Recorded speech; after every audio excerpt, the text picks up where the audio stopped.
couple minutes before we start. Hi, Barb. How you doing? So nice to be seeing him. Nice to be out, right?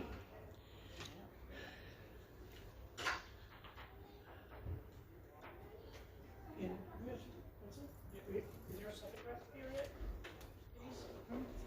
Our Suffolk rep's not here yet? No, he's here. He's with Guy. Oh, okay. No, but he's going to get one.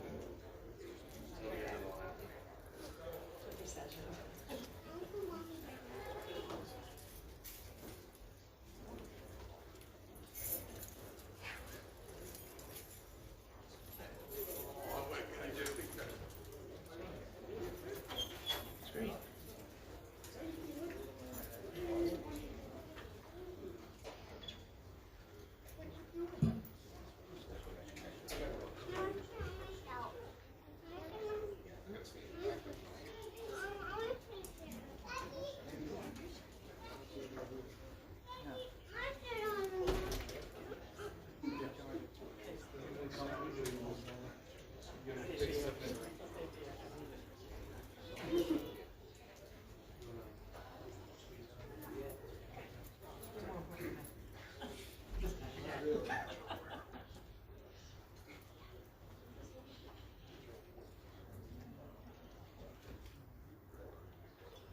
It's a pretty impressive back wall we got going on back there.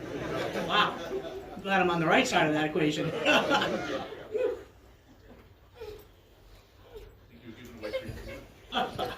might be. So at 7 o'clock, we start our meetings with the, everybody, if you could please rise for the saluting the flag, which is now on my left instead of my right.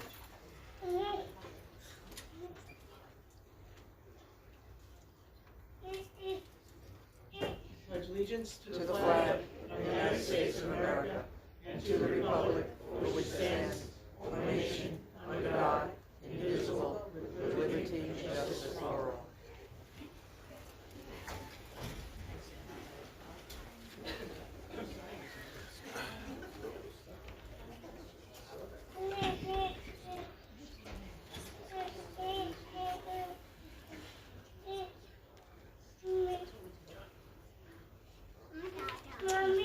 Can I have officers, Mr. Nick DeSimone, step forward, please? Sergeant Nick DeSimone and Constable Timothy Gross. If you two gentlemen could please step forward.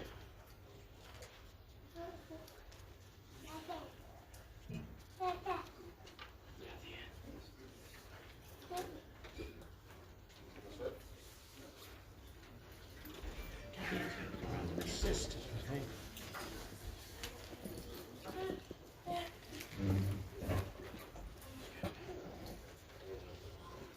So many proclamations.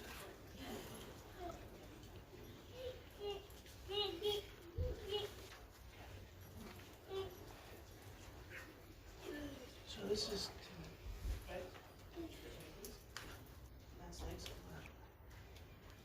You gentlemen want to face the audience. I want to recognize both, I'm going to call them by their first names because that's how I know them. Timothy and Nicholas here.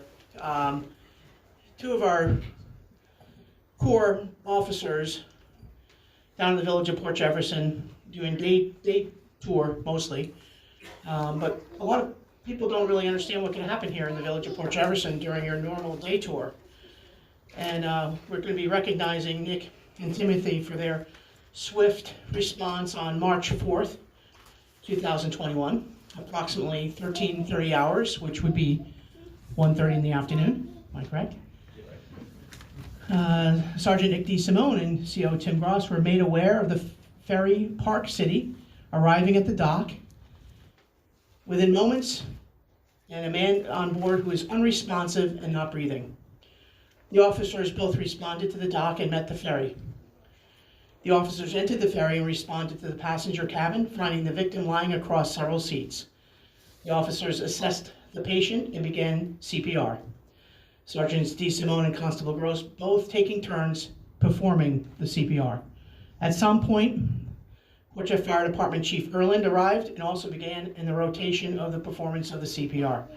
The Port Jeff Ambulance Company arrived on site and took over the patient care and transported the victim to St. Charles, where he was stabilized and admitted to the ICU. There's no doubt that without Nick and Tim's quick response and first on the scene to help keep this individual breathing, the heart beating, that perhaps there would have been a fatality as that boat entered into our harbor. Our code response time is usually less than a minute, sometimes a little under 2 minutes, depending on where the location is. But more than often than not, one of our bureau is the first on the site, on the scene, and the commendations that we're giving tonight, all of these are for saving people's lives, which I think a lot of the public might think that the Code Enforcement Bureau is simply there to help people keep moving along the sidewalk, giving out parking tickets and things of that nature. Largely, this bureau is saving lives, and they are trained, and I'll talk about that at the end of this presentation, and the courses where they're saving lives, and many of them already come with police or EMT backgrounds. So Nick and Timothy, we're hereby being recognized for your life-saving efforts on March 4th, 2021, and we congratulate you and thank you for your service to this village.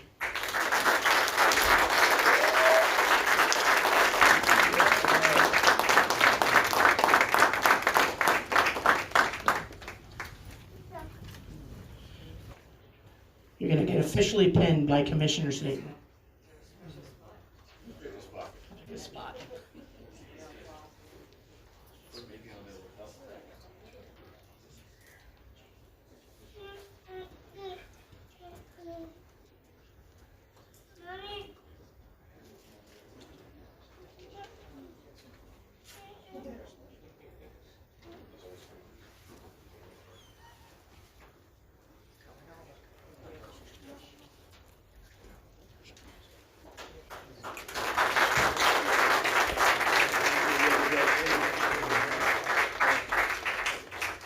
Could I please have Investigator James Murdaco and Investigator Brent Brower forward, please?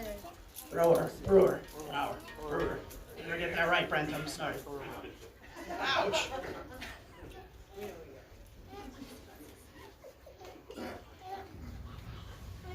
Jimmy. How you doing?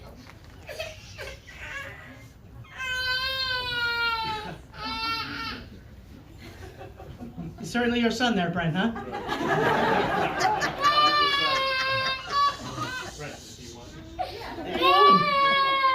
Hold your son. Go to daddy. That's a cheer. Go to daddy. All right, baby. All right. So Brent and Jimmy are two of our finest. We've grown to love them. They are family to us. We are so proud of them and their families. Laura and the 4 kids, Jimmy, Brent, your son, your beautiful wife here tonight supporting you as you support this village in the long wee hours of the night that you work for us. So you gentlemen are receiving 2 commendations this evening.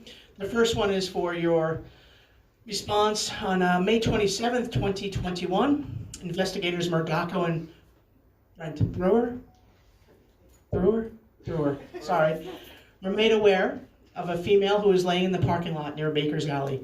The investigators responded to the area, found a female who was unresponsive with no breathing or pulse. Both immediately began CPR on the subject. While performing CPR, they also administered Narcan to the patient. The investigators continued until some point the female victim regained consciousness. Port Jeff Village Ambulance responded and transported the victim to the hospital.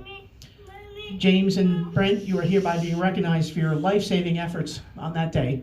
First on the scene, saved a life, May 27th, 2021.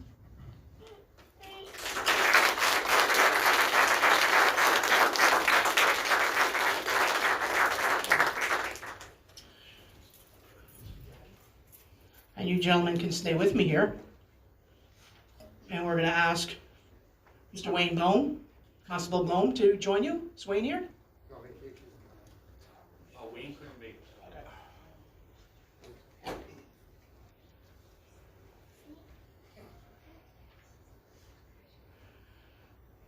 it. There's probably not one person in the audience that doesn't remember the evening of June 19th, 2021. Terrible night here in the village of Port Jefferson. James and Brent were just getting off duty, and at approximately 1:56 a.m., while coming into Village Hall to clock out, multiple officers, Murdaco, Brent, and Wayne Bone, heard numerous gunshots. A quick consensus was that these gunshots came from the area near Main Street and Broadway. All personnel immediately entered their patrol vehicles and responded to the scene. As the vehicles approached Main Street, they observed a large crowd to the side entrance of Tommy's Bar. Each unit entered via a different direction to approach the scene carefully. It was immediately clear that there were two confirmed gunshot victims, one laying nearest the bathrooms in the lot, the second laying near the side door to Tommy's. Brent and C.O. Bone responded to a victim with an abdominal wound and was located at the east side of the lot and began immediate emergency care. Murdaco and Chief Lute responded to the victim with multiple gunshot wounds who was laying near the side door of Tommy's. Chief Lute notified Suffolk Police of the incident and the need for response and for an ambulance to respond immediately.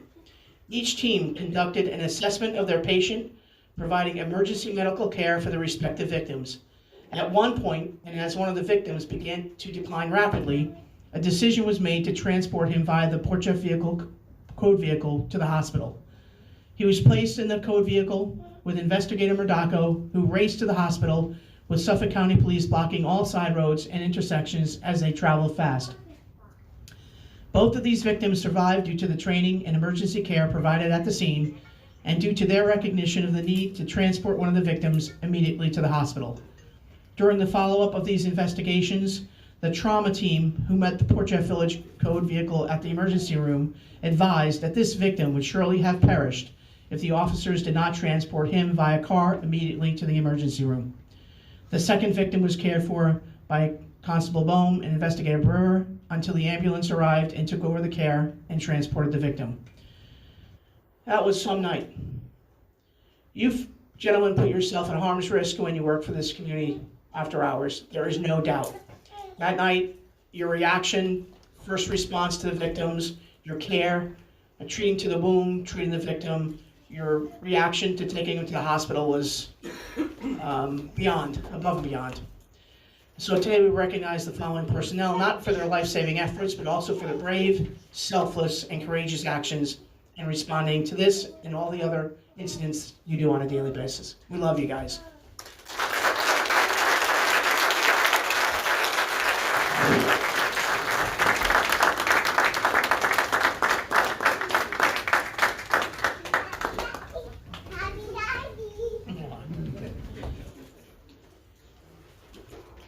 I'm going to call up Mr. Johnny Barrero.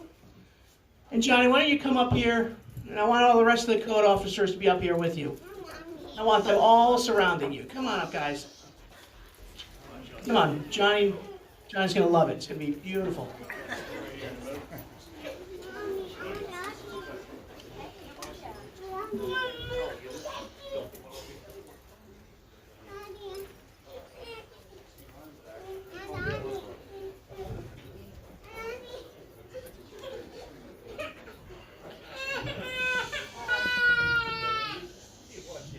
Boy, are we protected. Yeah. This is the best code enforcement bureau I've had the privilege of working with. My 13 years leadership in this community. This is a team that is cohesive.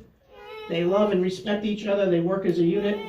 And I have so much respect for you guys. Getting a little teary-eyed behind you. All right, here we go. Johnny Barrero has been with us and working with this village for 41 years. It's outstanding. Just that.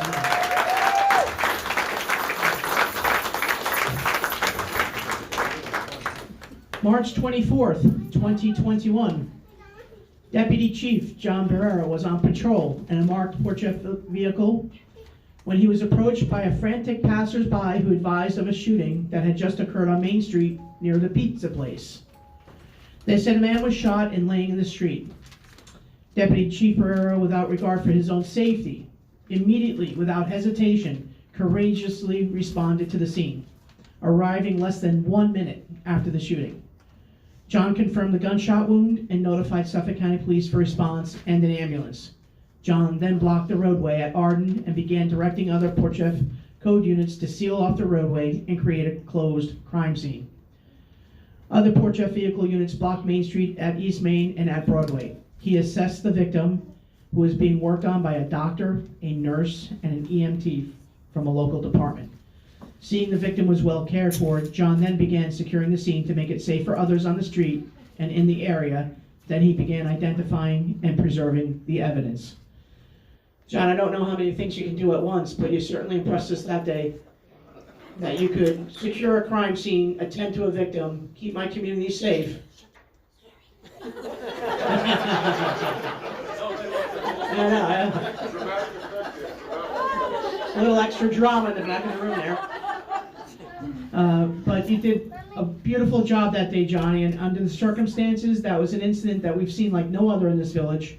And without your experience, your know-how, your calm, cool, collected mannerism, others may have not have done so well. So today, Johnny, we recognize you for your brave, selfless, and courageous actions, and we honor you for those attributes.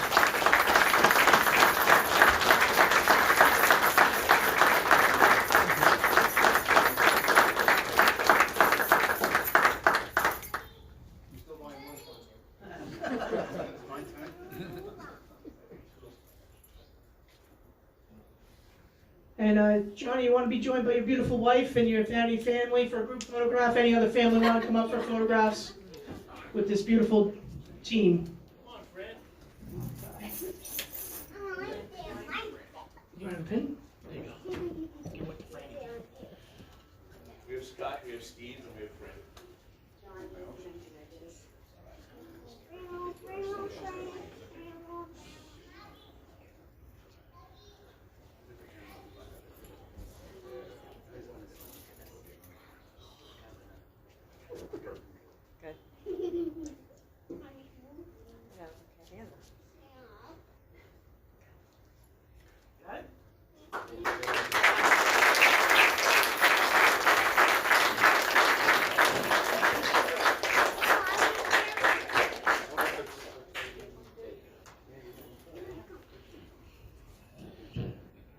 You know what, we have a minute. I just want to say something about Chief.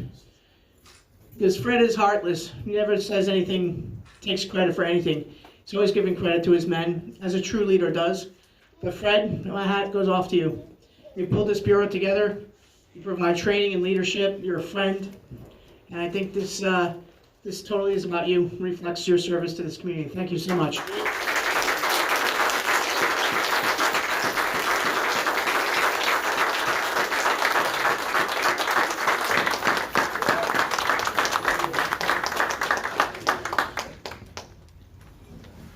Go team, go! All right, who's watching the building?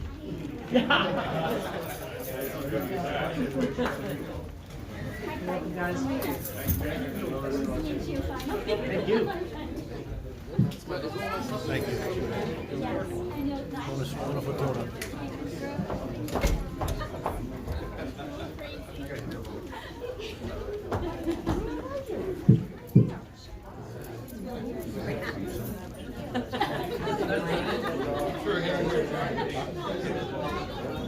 You're not big enough. I'm trying.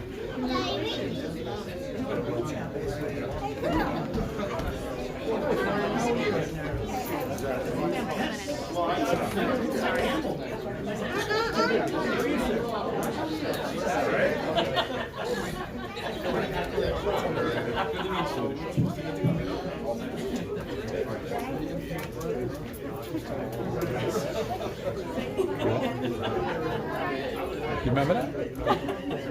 That's good.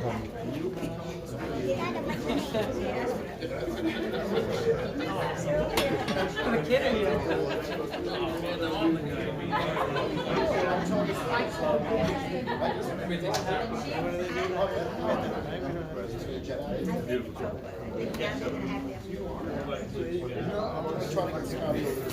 Smells great too. Okay, we're going to move on with our meeting. Just to let you folks know that are still with us in the room, this is when we do our public safety portion of the meeting, usually not with proclamations. That's okay. Just before, to let you know the kind of training that the Code Bureau does, we just, earlier today approved their training schedule. They take CPR, AED, bleeding control management, first aid, Narcan, EpiPen, and Epi-auto injector classes, emergency wound care for trauma victims, including use of our new clotting dressings and tourniquets.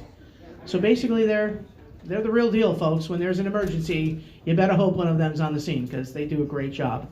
So with that, we open the floor also for questions or comments. Chief Lute, of course, is from the Port Jeff Village Code, if you have any questions regarding local code. And then we have Sergeant Michael Campbell here from the 6th Precinct, if we have any questions about Suffolk County matters. We have some new people in the audience. Hi. I don't even know if I'm at the right thing, but that was awesome, so I'm like, I have questions. If you make a comment, you just have to state your name and address for the record. Sorry. Yes. Okay, hi, my name is Jacqueline Hinkle. Hi, everybody. Thank you. Jacqueline, last name? Hinkle. H-I? And K-E-L. Thank you. Thank you. I actually just had questions about zoning. I don't know if I'm the right place for that. Well, I don't think these gentlemen can answer the question about zoning, but if you want to hold for a few minutes, But I am in the right spot. Yes. Perfect. Then I'll get back to that later. We'll try. This is the Board of Trustees. We're not the planning board, but we'll try and give you some good direction. Thank you. Actually, you want to maybe slide up next to our attorney? Maybe you can have a sidebar with him right now. Yeah. Anybody have a comment or question for Code or Suffolk County? And Kathleen Riley. Kathleen Riley, 17 Leeward Lane. Leeward Lane. Welcome. I was just going to comment, it seems, I want to thank you, because it seems pretty quiet up in the Highland area and Upper Port. I don't know what's going on after, let's say, 9:30 or 10, but, there's always someone coming through every single day, a couple of times a day. They're always getting out of the car and checking also. I know Officer DeSimone, he always gets out of the vehicle and goes and checks the Highland 6 acres. Right. But thank you very much. I just wanted to comment. I really appreciate it. And even near the railroad, it just seems much better. Yeah. So, We have a pretty good handle on it. good. Thank you. Yeah. We noticed that too. We're knocking on any wood that we can now find. Yes. Any other comments for Suffolk? We know our usual Officer Casey's not here, or John. They're our usual customers. They usually come in here and give us our stats. And oh, great, Mike, you want to read off some stats for us? That'd be great. Thank you. All right, we're doing a period from July 6th to August 2nd. Comparison between 2020 and 2021. Total calls of service last year was 282. This year is 274, very similar. Aggravated harassment, we had 0 last year, 1 this year. Assault, 2 last year, 0 this year. Burglary, 0 and 0. Criminal mischief, 5 last year, 0 this year. Grand larceny, 4 last year, 0 this year. Harassment, 4 last year, 1 this year. Pettit larceny, 4 last year, 2 this year. And robberies, 0 and 0. Last year was a total of 20 crimes, this year 6. That's amazing. Non-criminal incidents, 80 cases, medical incidents. We had 59 last year, 73 this year. Overdoses, 1 last year, 0 this year. Regular disturbances, 68 last year, 54 this year. The numbers are pretty similar, 256 to 254. MBAs, that's a big difference. Last year was 12, this year 24. So more vehicle accidents. Yeah. And fatals, there was 0 and 0. Thank goodness. And traffic tickets, we had 1 last year, 29 this year. So arrests, last year 8, this year 8 as well. That's what I have for the stats. As you all know, they did the whiskey this year again. Yep. I think we had it last year. Not during 2020, no. COVID. We have Officer Ryan McGinnis and Megan Flynn, they're doing a fantastic job. Mhm. With the report with Chief. We're doing parking walks and talk. Every patrol unit has to stop, park, and walk and talk to the community at least for an hour a day. That's every shift, every. We have also a steady foot cut now. Yes. For the summer. That's Keith Murphy, he's usually school resource officer. Now the school's out, he will be doing that this summer. Sergeant Kathy, did you have a question? Yeah, what was after the ODs? It was 68 down to 54, I didn't hear you. That was disturbances, just regular disturbances. Disturbances, okay. So 68 to 54. I have a question. Trustee Cassay behind you. Hiding behind you. The traffic tickets. I know at the last meetings, the last few, we've been speaking about certain problematic areas. Do you have any more breakdown on what those were or where they were? Sure. Yeah, just out of curiosity and just seeing if that's helping to quell any of those problematic areas.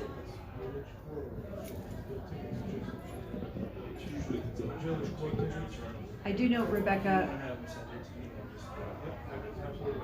I had a conversation with Officer Stathiou, and when we were specifically talking about the issues at East Broadway, at the top of the hill, and at that point, this was a couple of weeks ago, there were 10 tickets issued just in that location alone, in response to our request to, because of the speeding up there that the resident had brought to our attention. So that's a significant amount in that area. Excellent. Yeah. So the whiskey units are great.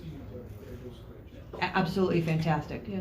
We're very happy. We know from previous meetings, when we have an issue with anywhere in the village where a member of the public comes forward, calls me, I call them, and they put somebody on what's called a patrol status. So now that we have a foot post here in the village with Keith Murphy, we had an issue with some speeding on California Avenue. He immediately went up and sat on a stop sign there. He was writing tickets within 5 minutes after I told him about it. We have an immediate response now with some of our people. The whiskey team then took over when he went home and they wrote a few tickets up there. So with the traffic and with all the construction, a lot of people are kind of going to California and speeding through that neighborhood. Yeah. So they're actually putting a little stop to that by what they're doing. It's much appreciated. Thank you, gentlemen. Thank you. It's the height of summer, and I know you're both very busy in what you do. Thank you for coming. You're welcome. You're welcome, Chief. Thanks for putting it together. All right, so we're going to go to Board of Trustees reports. I'll start to my far left with Trustee Cassay, who's our environmentalist in charge of the Conservation Advisory Committee, the Community Garden, liaison to the Planning and Zoning Boards. And so much more. Thank you, Mayor. Good evening, everyone. Happy to be reporting on a number of things this evening. First, I'm reporting on the short-term rental code and codes regarding short-term rental. I've been happy to work with both legal representatives of the village and people from the building department to be discussing how we can look at both rental code that exists and the bed and breakfast code and find some either space between to create a new section of code, or if we can edit the existing codes to look at having allowances within reason for responsible what they call transient rentals, so sort of Airbnbs, things like this, which is desirable for some of our residents here in the village to help offset taxes, to help younger people move into the village, buy homes, things like this. Being a bed and breakfast owner myself, I know that we are in great need of more accommodations in the village. Just this past weekend, I turned away about 20 people for rooms for the weekend. So, looking at this to help our businesses and our shops, as well as, again, helping residents who are looking to offset the costs of their home and either stay or move into the village.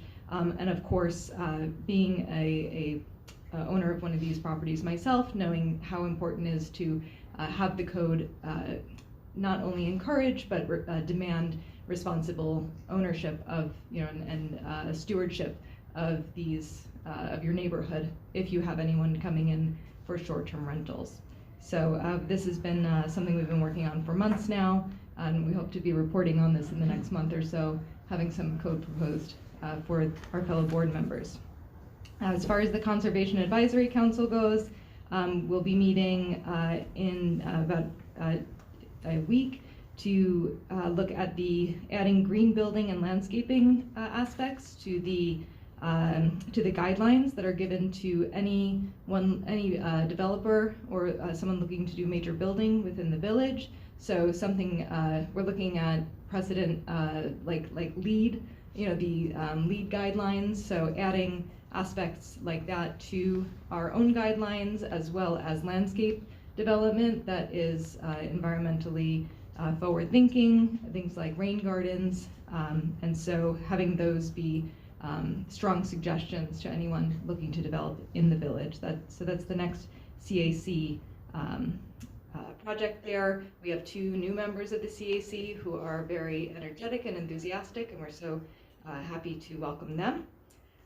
There is the Climate Resilience Committee is a committee that I've been honored to chair, working with the mayor and some of the CAC members to look at taking a grant that the village has to help make the sort of sketches of projects more tangible, so that we can get grants to make them happen. So things like maybe making the waterfront a green space, daylighting the culvert over by the firehouse, things like this.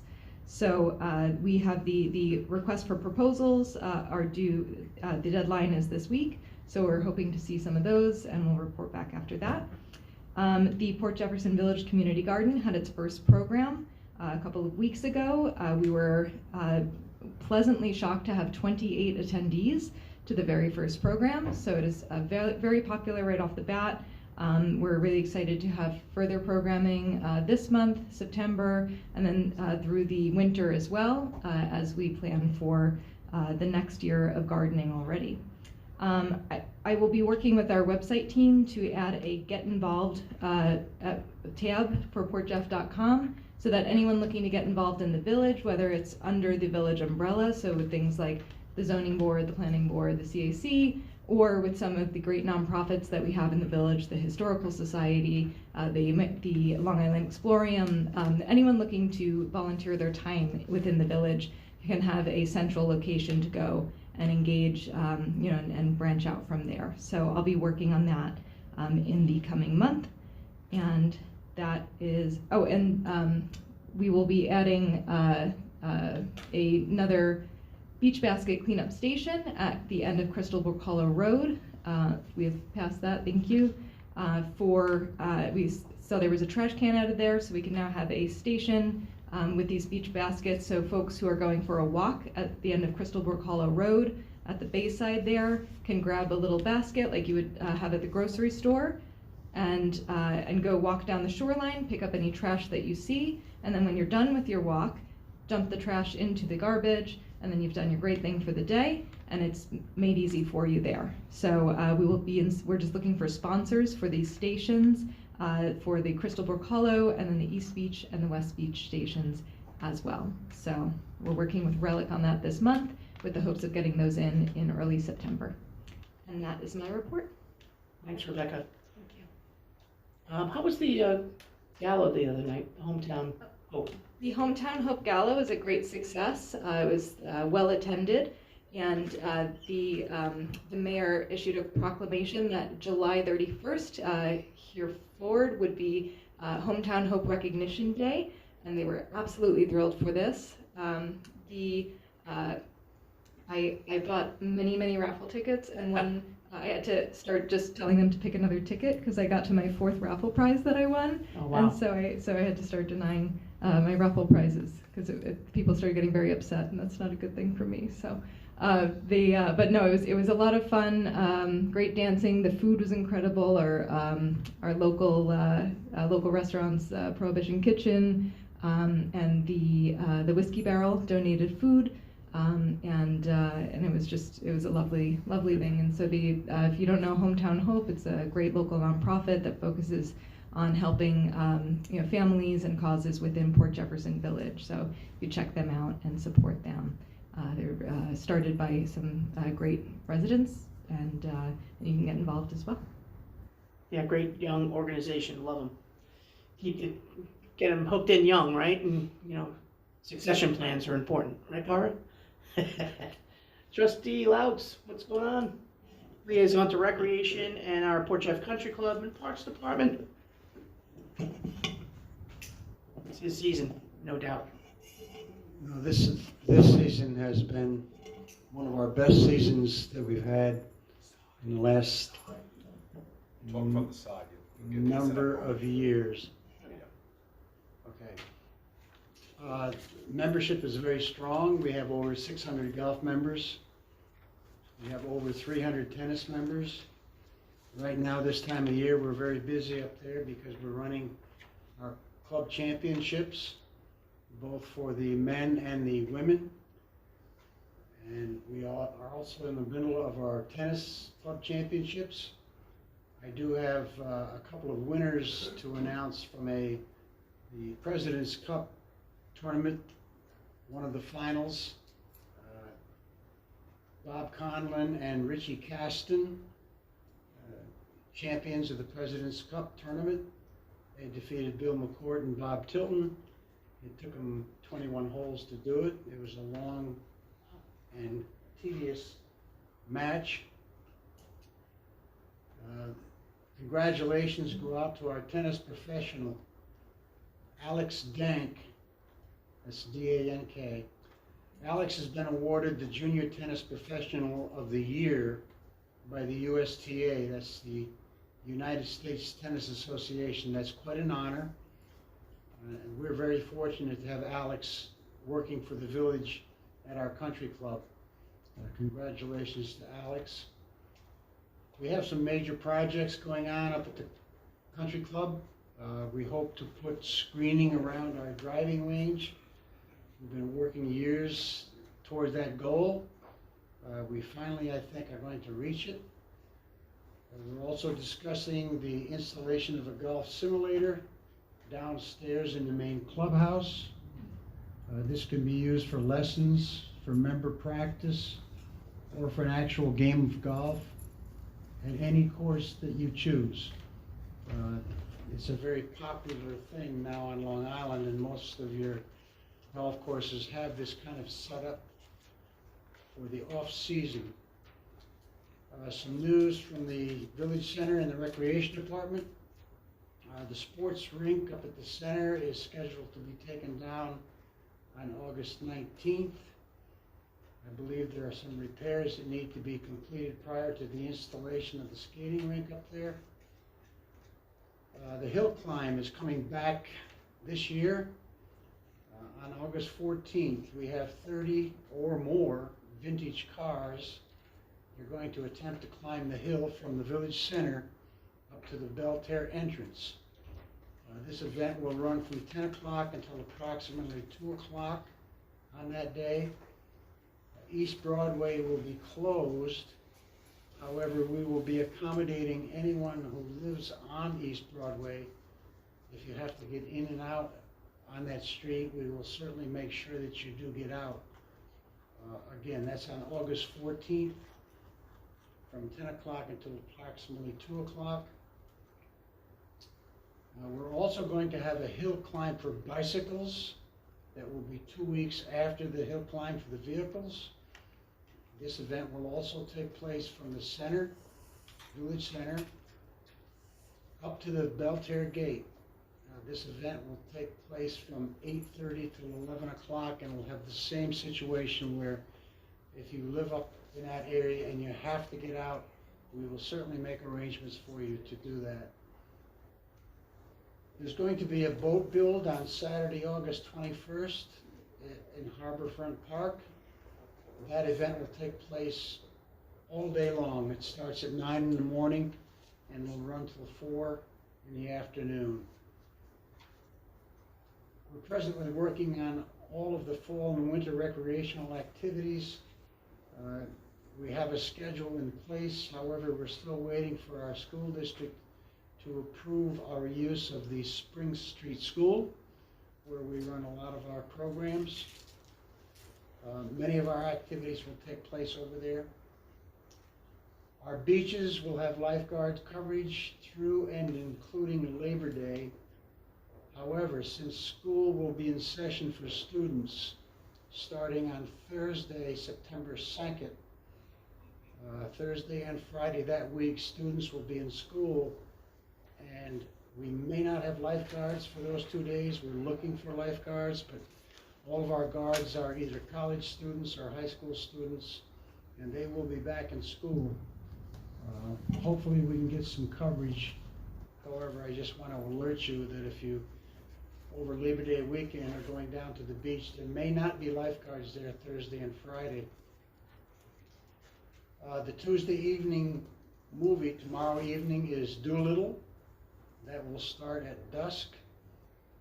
On Wednesday, we have our sunset concert, and that's going to run from 6:30 to 8 o'clock. And we will shortly be building 16 additional new kayak racks over at East Beach. I'm not sure that they're going to be ready for use this season. However, my goal is to get enough kayak racks so we do not have a waiting list. And once again, I want to remind those people that do have kayaks or paddle boards or canoes that you need to have that sticker in plain sight. We did a survey last week, and all but one was in the right spot. And we do have 140 of them now.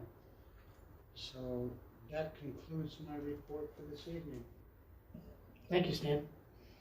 As I said, you're not sitting around. Trustee Miller to my far right.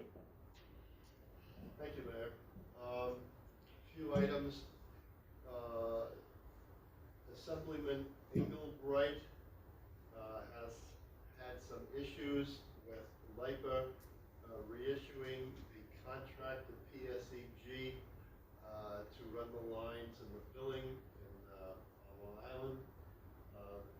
He was going to be having a hearing at the Brookhaven Town Hall, and I will be attending that hearing to provide input on Port Jefferson's position regarding this issue and PSEG in general.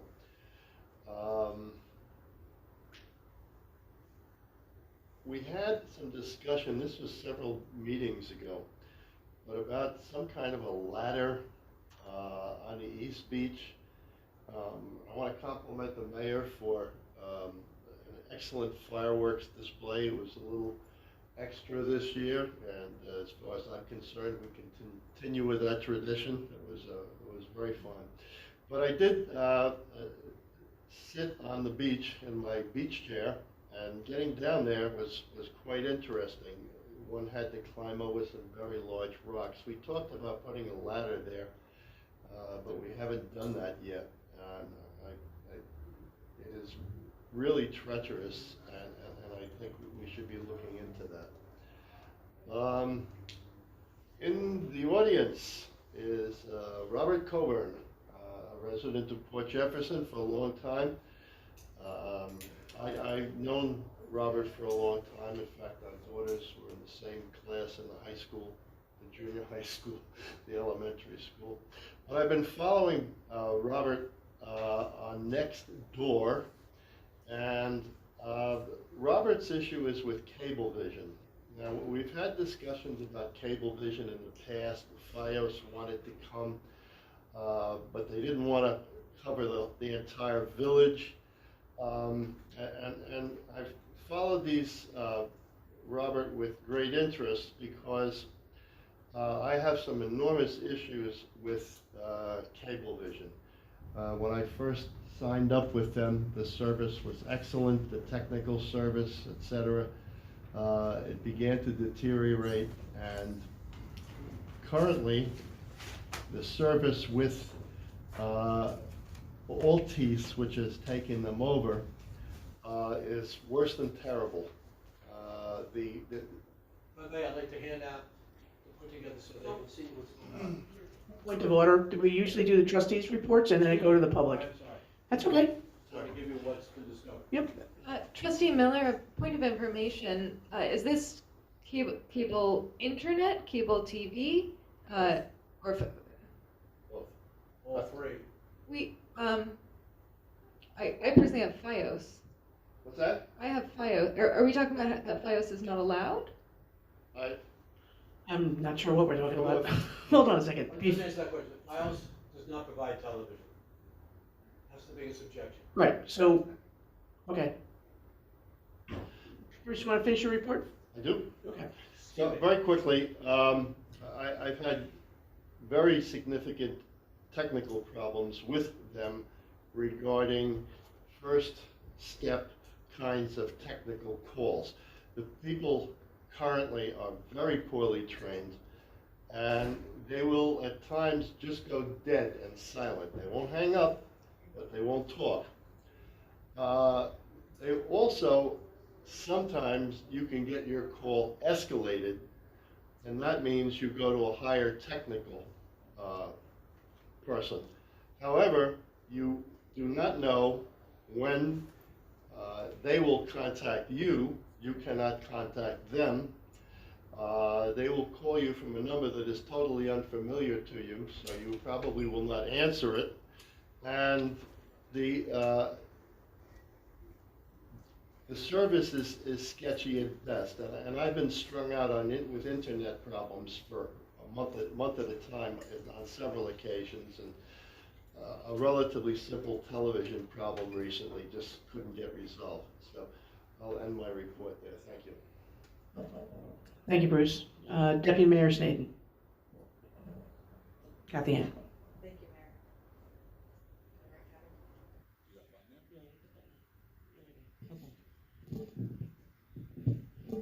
A couple things I've been working on, and continuing to work on, is some branding and marketing for the village. We did a lot of that with our business improvement district last year, and now we are going to be doing some more of that in-house from Village Hall. And hopefully, I think at the next meeting, I'll have some more to show and discuss about that. In conjunction with that, we have been expanding our newsletter every month, the Port E-Report. Hopefully everybody here has signed up for that and have been receiving it. I've been getting fantastic feedback and suggestions, and that continues to morph into whatever it is that's necessary for that next month as technology improves and we're getting more help. It's getting, I'm pretty excited about it. The last E-Report had a couple of video clips in it, but they were a little hidden, so those are going to be brought out more to the front of this newsletter, and it's going to be more interactive, and I'm very happy with how that's going. Beautification. I've been taking on some beautification projects uptown as well as some areas downtown, including Harborfront Park, the corner of Arden and Main Street, and we'll be working with our Parks Department on sprucing up those areas. Specifically uptown, that's where my focus is right now, and then doing these pocket areas downtown as well. I have some meetings scheduled with our not only our Parks Department, but some community members who have asked to become involved as well for their input and ideas. So I'm happy about that. In addition to beautifying the corner of Arden and East Main, there has been a resident who has been concerned about some safety aspects of the more eastern part of Arden, near the library, where the stop sign is, where it meets East Main, the turn from East Main onto Thompson, where the library is. So we're going to be looking at some traffic calming, possibly in that area, and see what is the best way to solve the current issues in that vicinity. As far as the parking department, we have an EV charger going in on the west side. We're doing a test, I'm sorry, on the east side. We have the ones on the west side. This is on the east side in a parking lot there. Hopefully when we have a better idea of the location of exactly where it's going to go, I'll be able to report on that next time. And the parking numbers have been absolutely incredible this season. I think downtown is thriving, and people are here and visiting, and we're very, very happy with what's going on in our parking department. And that concludes my report for tonight.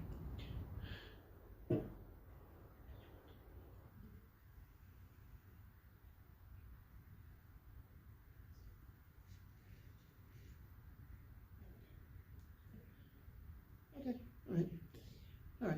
I just wanted to see if she was ready to report on something else. She said, maybe next time. Okay, that's my segue. A lot of things going on in the village. We have a lot of infrastructure projects going on. See how we cover everything? It's kind of neat, right? We finished some major concrete walkways. The concrete walkway that was in between the Regency and Salsa, the whole thing is Port Jeff Village owned. We tore the whole thing up. Brand new, beautiful, wide, nice sidewalk. Hopefully it stays that way. We also just did the sidewalk in front of the ferry building, some other high pedestrian sidewalks.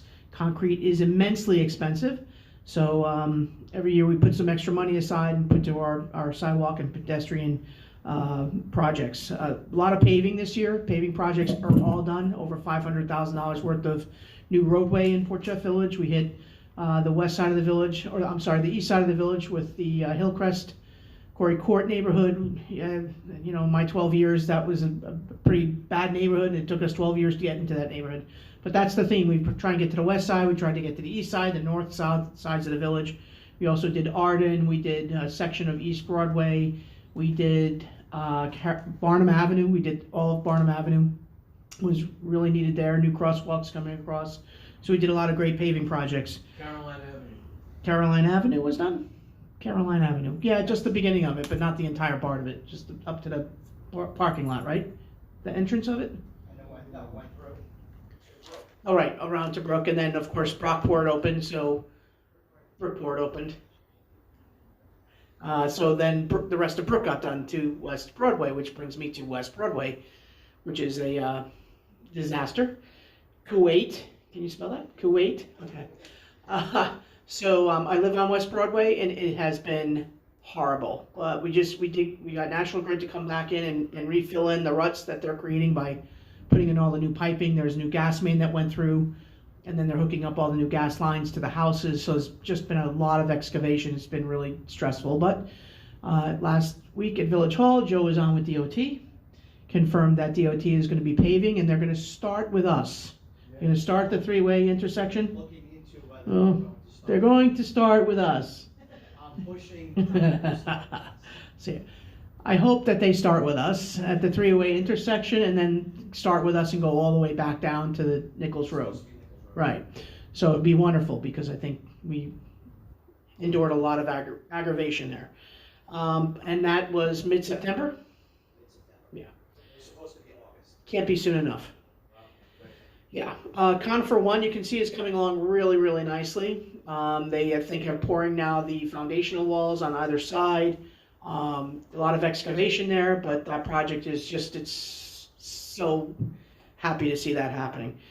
Even better news, I was on the phone with Conifer last week, and they are making their final application to New York State by the end of this month for Conifer 2, which will be to the other side of Perry Street, right? So we'll get that first section of block, and then the next two buildings, the bicycle building and the Perry Street corner building. Conifer 2 is coming, folks. Woohoo! That's like amazing. So, so you're going to see a lot of really fantastic things starting to happen uptown. I mean, you're going to really, these two things are really going to lead the way, plus the project in the corner of Sheep Pasture and North Country in Maine. So Barbara, thank you for all your work on the planning board. These have been huge projects that you guys have been looking at. They're not easy, they're complicated. There's a lot of engineering, a lot of state agencies involved, the MTA, the DOT, the PSE&G with moving lines and everything. So it's been a lot of good work. The new project opened downtown. Which one is that? The one by the old Cappy's building. Isn't that Brockport? That's Brockport. That's Brookport. Oyster Bay, Oyster opened up. No. So what's Overbay opened up over here and paved Brook Road, but Brookport, oh my God, sorry, did open up on Friday. Got their final CO. They have a fully leased building, including the retail, and people are saying there's no demand for apartments. And Overbay has 3 units left. It's good stuff. And you know what, you can see, because when you are, I live on the west side, right? So I can see that people are walking their dogs and they're walking up and down the west end of this village now. You're going to see people, more pedestrians walking the fullest extent of this village, and it makes me so happy to see more pedestrian people walking to and from, you know, not relying on the car. So it's a beautiful thing. I love seeing all these people enjoying this beautiful village. LIPA, we did send in a comment. They're completing their integrated resource plan. That's basically their study that they look at forecasting the energy needs of the future. Bruce and I met with the representatives in a Zoom call, and we were challenging some of their projections, saying everybody else needs more energy, but the demand on Long Island's going to go down. We don't really get that, so we challenged that a little bit. And then they also have an RFP out for clean energy, and we wrote a letter of support to partner with National Grid.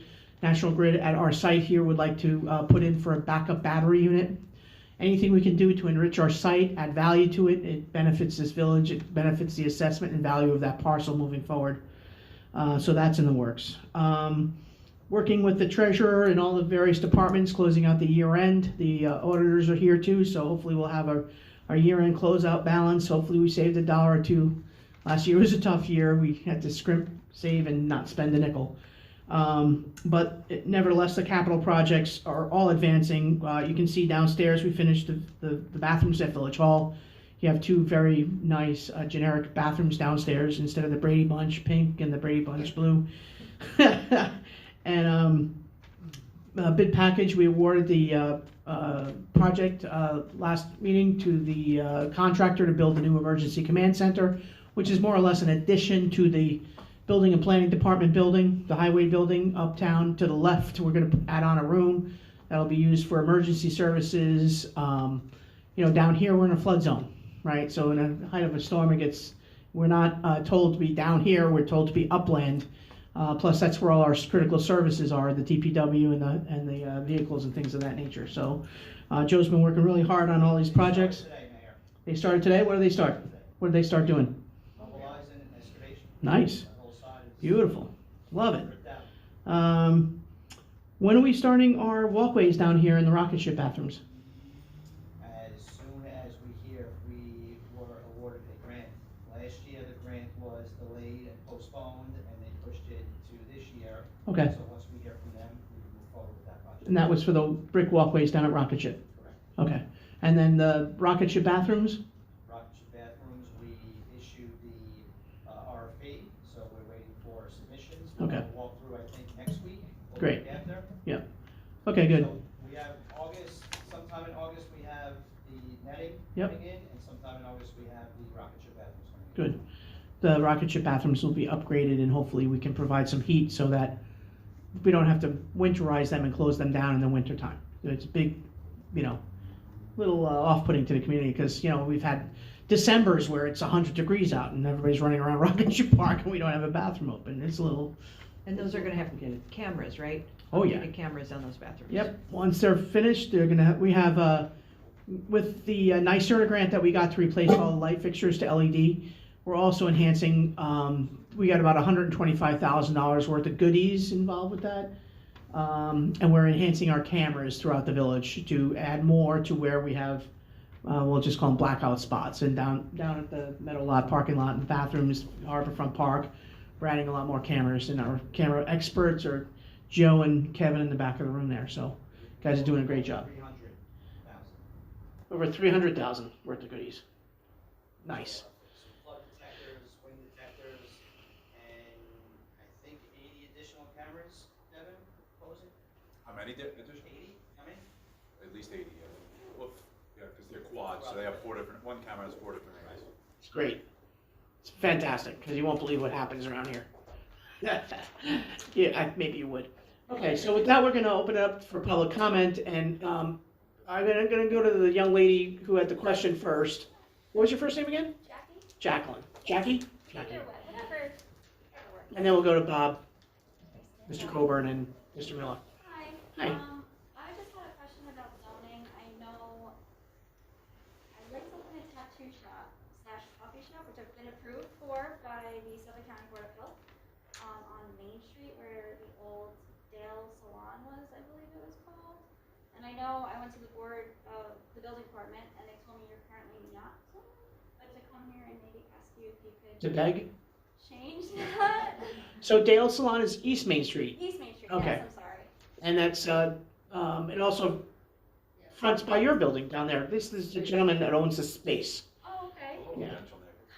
Hi. Yeah, no, the entrance is in Traders Cove. Yeah, I think there's a doorway on East Main Street though as well, right? Yes, there is. Yeah. Yep. Okay. Is this something the zoning board can make it's not a variance, it's a. Has to do with change of zone by the Board of Trustees. So it's even more clear than that, as I explained Jackie outside. It's, I asked her to come in just so you. Yeah, of course. To the board. This is, you're addressing the right body of government. So it's actually a prohibited use in Yeah. C1 and C2 commercial districts. It's only allowed in our light industrial code, our light industrial district. Two follows prohibited uses. So can you describe how your operations would work there? I'm getting a tattoo and I'm also getting a latte at the same time? So currently, I actually work in Farmingdale. Yeah. But the majority of my clients actually are, I have some in Westchester, I have some in Montauk, and I wanted to, come Meet them in the middle. between, and I thought Portsmouth was great because there's also things to do. Currently, I'm appointment only, and I'm looking out 4 months, so I only really work between the hours of 10 and 7, and the majority of my clients do bring friends. They're also, I'd say about 80% of my clients are female, so if they're like me, I like to shop after and eat something, and I just thought it would be nice. It's my husband, I'm the only one that tattoos, but he's my business partner. Is he the barista? Yes, so I just thought it'd be nice to have like a little lounge where they can, sit and wait for their appointment and bring friends if they want, and that's pretty much it. There's not really much to it other than that. And I also was considering a private studio where it would just be myself, no other artists. So it's by appointment only, it's not, Currently I am. I mean, if you were open to letting me, eventually if I needed help, if I do expand and everything, do walk-ins, I would be open to it, but also I'm fine to stick to just appointment only because it's a little overwhelming at the moment with appointments, so. and you say you're booked 4 months out? Yeah, currently. Where is our light industrial? Where's that? Columbia, 2 lots. Columbia? It's a very narrow zone. It's a very, it's small. There's It is nothing to- uptown. No, It doesn't include any uptown. well, because it's not permissible in C1 or C2, correct? All right, so we're gonna have to, the board is gonna have to discuss it a little bit and figure out, what direction. I think, what year do we institute that? That was like in 2000 and, let me guess, 11? Yep, something close to that. I can get the, Where can I find the zoning map? Is it on our website? Yeah, so we have one downstairs. Well, Attorney Egan, so just to be clear, this is something that the Board of Trustees can give, so that the zoning board can't give a variance, but the Board of Trustees can give a variance, or do we have to change the We have to code? change the code. change the code. We have to do a code change. Not a variance, so what we would do is you would I understand. then allow, Eh, tattoo parlors yes. anywhere in any of those zones. Yes, yes. Is there another way to describe a tattoo parlor? We actually have a pretty good definition of tattoo parlor in the code. It's actually defined. That's why I went outside and I questioned Kim.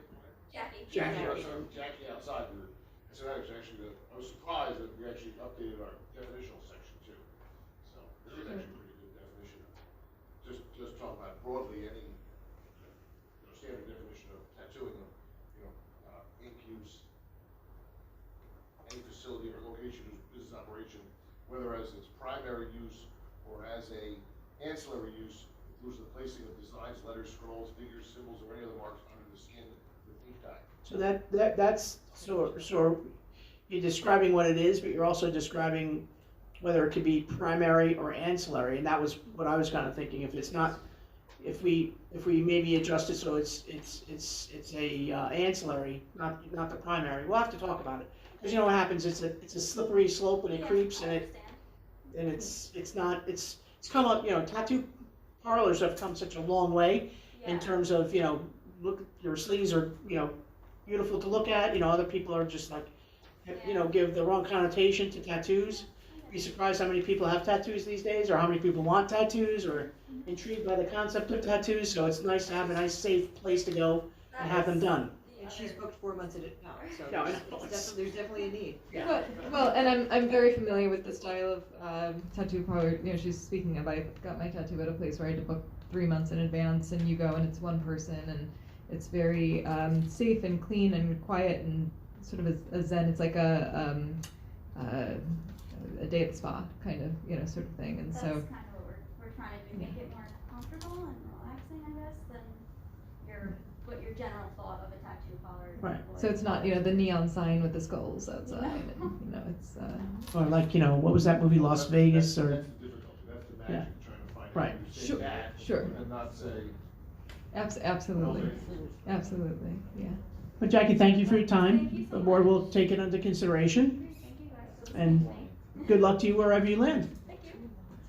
Well, Mr. Coburn, you have some handouts?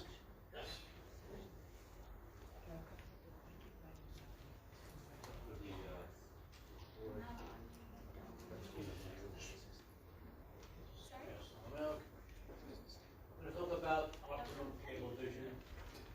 Newsday, News 12. So you may know this is my world. Did it for 4 years. Here's the start. Here's the optimum background, so you're well apprised of what's going on. I've been working on this for over a year and a half. Very much with the great new local social media called Nextdoor.com. It's a national organization, but it caught on here about 2 years ago. It is extremely popular. Just think of Facebook on a local I didn't basis. get the first. Okay. I think that's supposed to go up here. Oh. So I'm sorry, I didn't think of that. That's okay. I'm sorry, I have something to do that. Share. Start. Background, my communication with the CEO of Altice, Dexter Goey, Long Island City.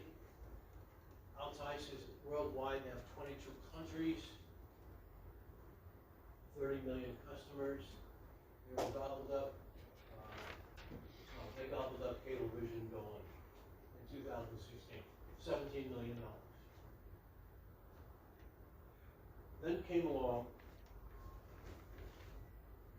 Patrick Goen, who's the son as well. They decided that they wanted still to own some of Newswell and Newsday. Let's call it a triumvirate. It's a three-way monopoly. Very clear. This is all authenticated. I'll say it loud, I know what I'm talking about. There was a movie in 1976. Network. Peter Finch. Met his help, I'm not going to take it anymore. There are hundreds of people on Nextdoor that are following this quite upset. This is time for a survey at the very minimum to talk to our citizens in this township. Starting with Port Jefferson. I call it a grassroots initiative. Mayor Garant, you have authority, you have contacts, we have contacts. I'm also in touch with now Steve Engelbright and Carol Hahn. This has got to escalate beyond just the Brookhaven Township. There are 3,000 households in Port Jefferson alone. There are 70,000 households in the township of Brookhaven. There are about 8 incorporated villages. No. We are absolutely, I think, being taken over. You leave this area, you have either Optimum or Verizon, Fios, your choice. TV, internet, telephone. 2 years ago, I met a gentleman in Verizon, and they have a plan, or they did, which is also what Time Warner can do, putting antennae on telephone poles. No hard wiring. Now you can have everything in your house with Wi-Fi. Telephone, internet,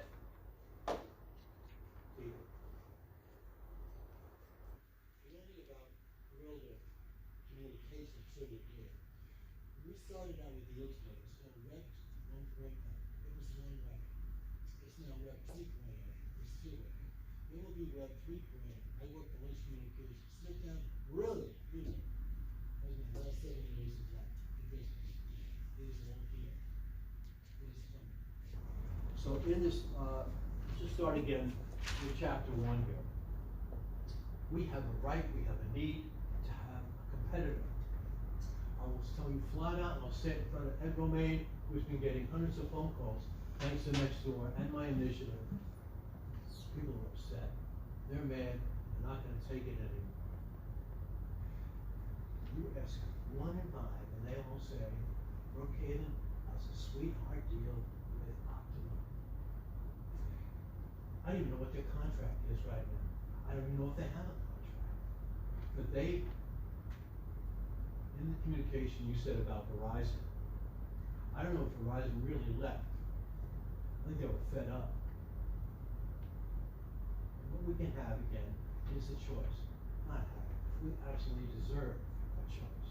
You're shaking your head, sir. Yep. You're with Patchogue, correct? Yep. Speak. Who you are. So we had the same deal when they approached us in Port Jefferson 3 or 5 years ago. Who's we?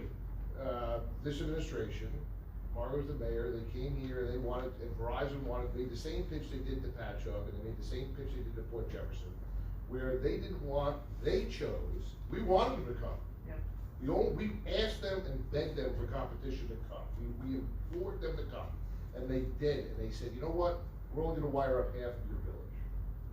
So the problem with that, it was a choice not by you, not by us, but by Verizon to deprive half of the village of competition and give the other half competition.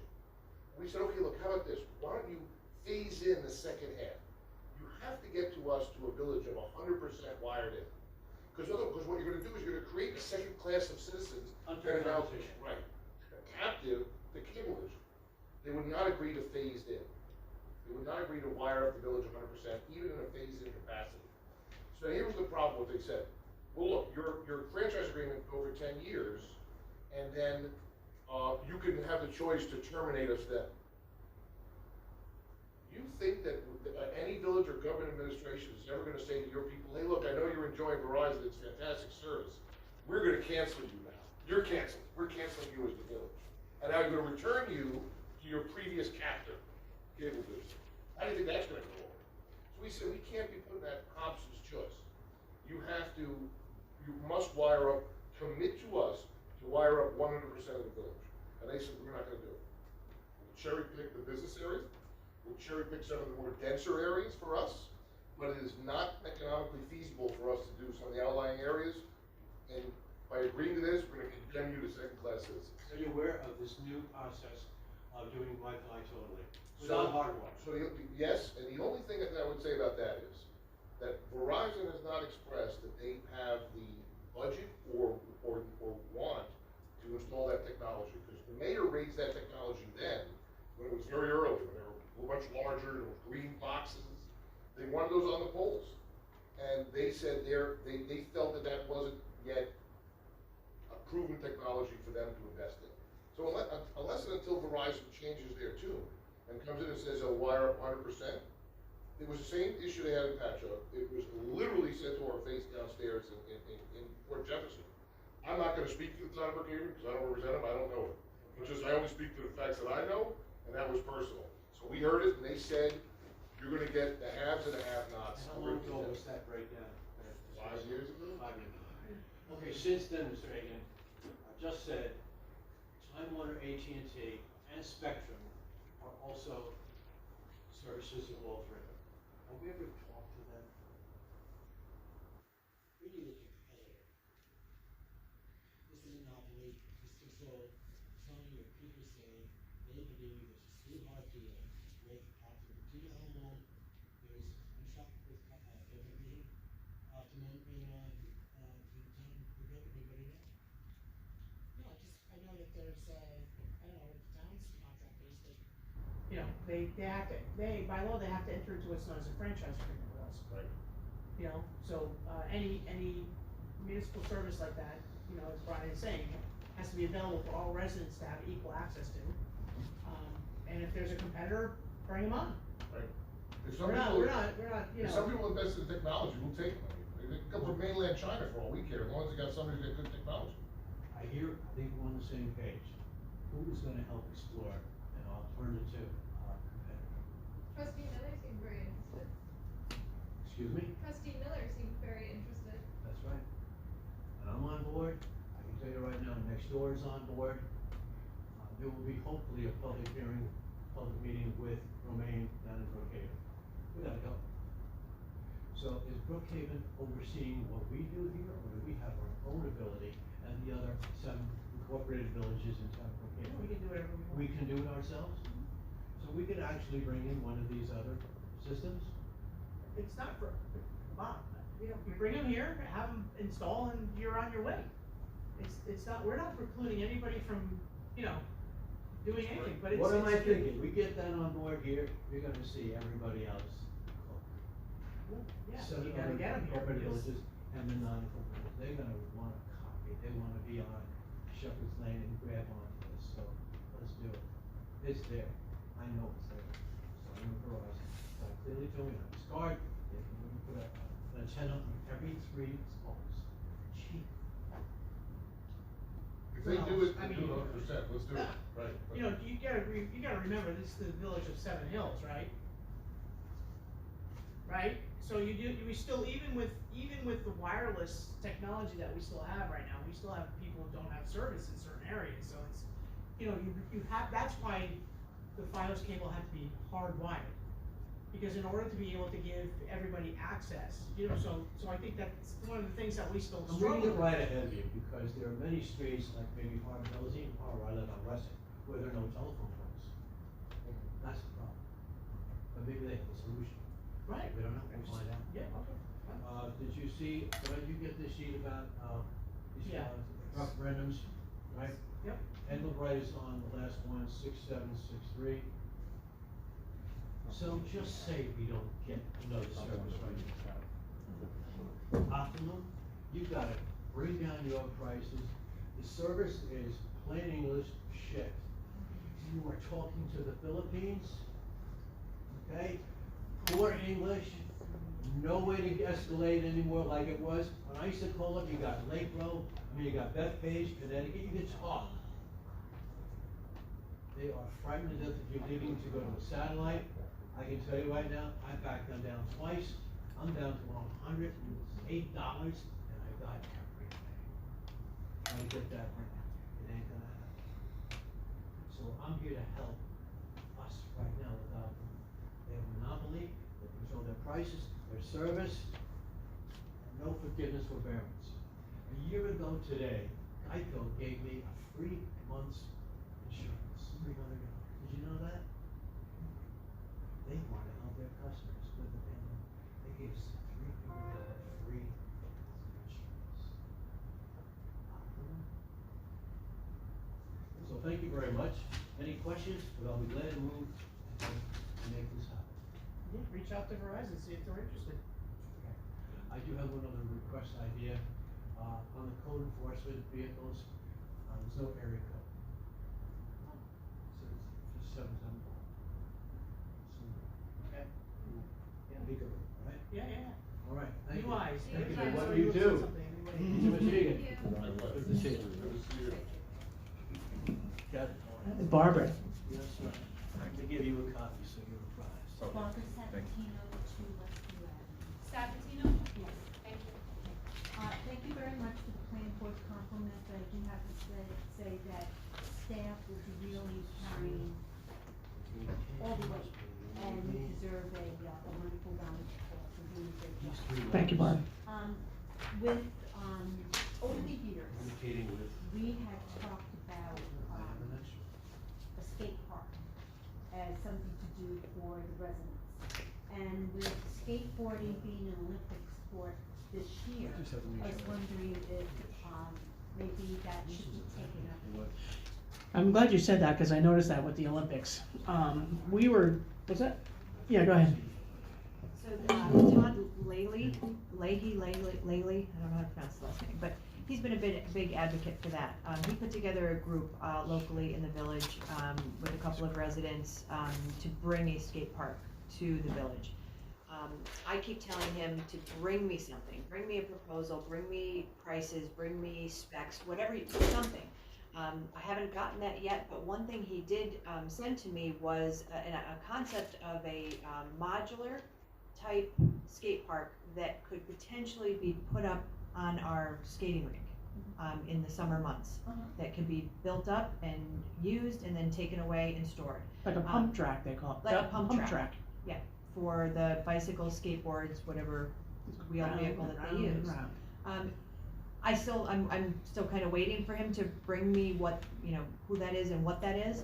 And the other concept that they have been discussing and kind of showing me pictures and bits and pieces of are these pump tracks that are very green. From a distance, they just look like rolling hills with almost like a path that goes through them.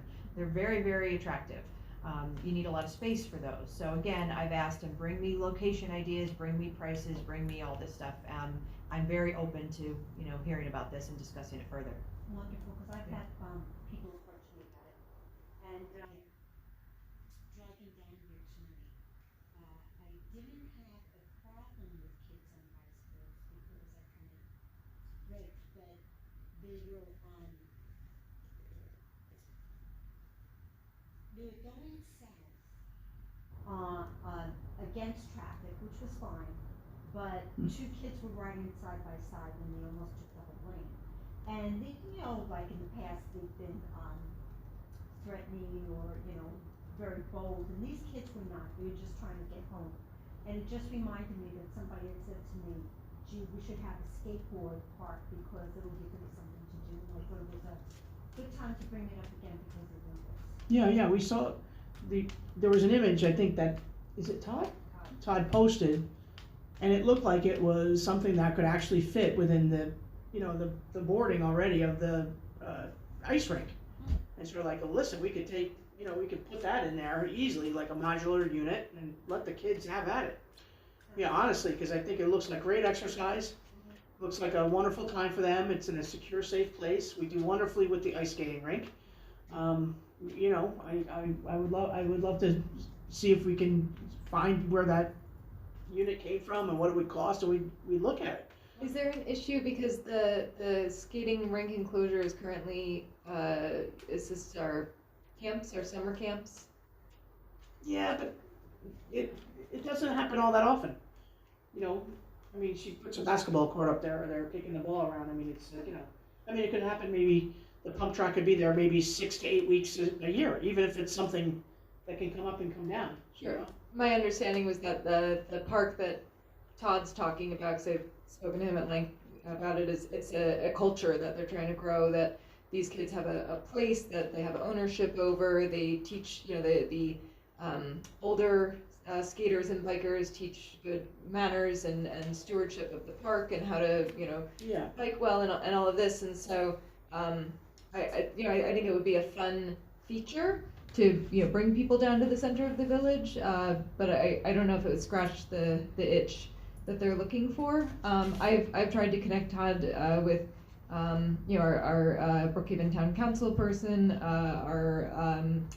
someone at the Greater Port Jefferson Chamber of Commerce, who I know her kids do BMX competitively, so she has a great interest in this. So I've tried connecting him there. Because, and it's not NIMBYism on my part, but we have so, little parkland here in Port Jefferson, and it is, I think what they're looking for is a larger skate park, that having that within the bounds of Port Jefferson can be a challenge. So what I've suggested was to maybe try to look at something in Port Jefferson Station, just over the border, so in concert with our revitalization uptown, having something just over the border where our uptown, and as it gets restaurants and has things for anyone utilizing the skate park just over the other side of the tracks, where they might be able to, take down one of the abandoned buildings, put a vibrant skate park there where it already has the Greenway Trail, where,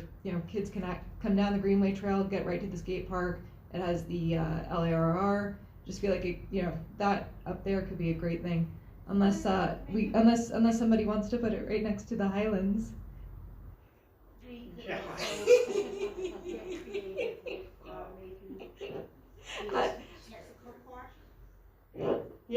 Yeah, I mean, Town of Brookhaven just built a beautiful skate park. You guys, everybody knows that, right? Right off of 347. It's by Rayner, isn't it by Rayner Park? Yeah, I'm trying to find it, it's near Rayner. It's like a 12-acre, it's all about bike trails and, you know, it's got the pump tracks, it's supposedly spectacular. So it's not very far. So we haven't heard a lot from our skateboard or biking community or that group that was reaching out to us earlier, because I think maybe they've shifted focus and they have a beautiful place to go. It's less than 8 minutes away from us here, so, you know. But it's something that the kids can't walk to, it's something that, I'm sure they could ride their bikes to it. Oh, there you go. I think these kids are coming all the way from, you know, they're coming from far away when they ride their bikes to us. I saw a parent putting their kid in a car the other night. The kid had been riding around. Good, they came to collect them, that's wonderful. Yeah, it's okay. You know, I don't mind them coming down here, honestly, and enjoying the beautiful village and having some ice cream and then calling mom and dad and getting a ride home. It's probably safer for them that way, right? Roads are dangerous. The last thing I'd like to address is the young lady who was asking, you hit it right on the head, and I remember when the public meetings happened to change the code, there could not be any tattoo parlors in the C1 and C2. And at that time, it did have a very bad image, you know, where we older folks looked at it and said, oh, tattoos, and it's changed so much. And now it's difficult to find, like, you know, good-looking police officers with tattoos that in the old days wouldn't have been allowed, you know. Yeah. And so I hope you give her very serious Yeah, consideration. I think we will. Thank you so much. Yeah. Appreciate that. You're welcome. Yeah.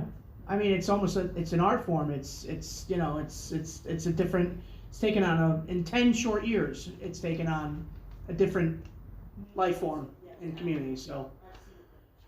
Okay, thank you very Thank you, much. Barbara. It's always nice to see you. Kathleen?